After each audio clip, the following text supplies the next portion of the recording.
Welcome to Big East Breakdowns. I'm Josh Schlactus, alongside me, Richard Prosser here, and we will be going week by week until the season starts, going over Big East men's basketball teams to see how UConn's competition is going to fare.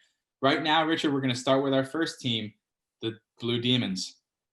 But DePaul ended up last year going 16-16, but they started the season going 12-1 entering conference play. However, in the conference, they only fared to go 3-15, which they struggled, ending last in the Big East.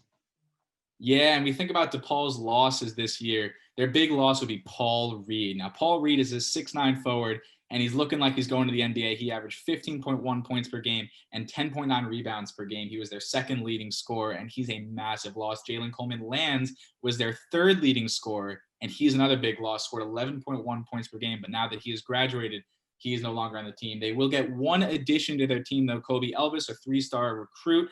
And he may not slot in right away, but he's a guy looking for down the line. And look at the stars that they bring back this year. We cannot start without saying the name Charlie Moore. Charlie Moore, senior guard, averaged 15.5 points a game and 6 assists per game. He's a small guard, maybe only even 5'11", but he works so well with his teammates. He doesn't shoot the ball particularly well, but he does finish high at the rim against the bigger defenders, and he does look for his teammates. He reminds me of a Celtics Isaiah Thomas, the way that he attacks the hoop when he looks for open teammates.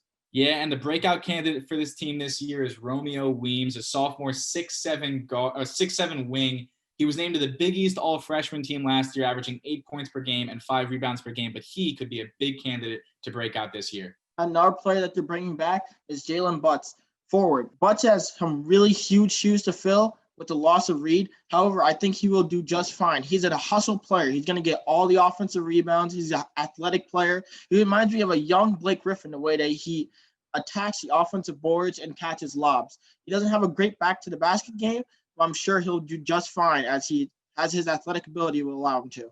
Yeah, and this team is not built with size, so the way UConn is going to win this matchup is through beating them in the paint and beating them from the three-point line.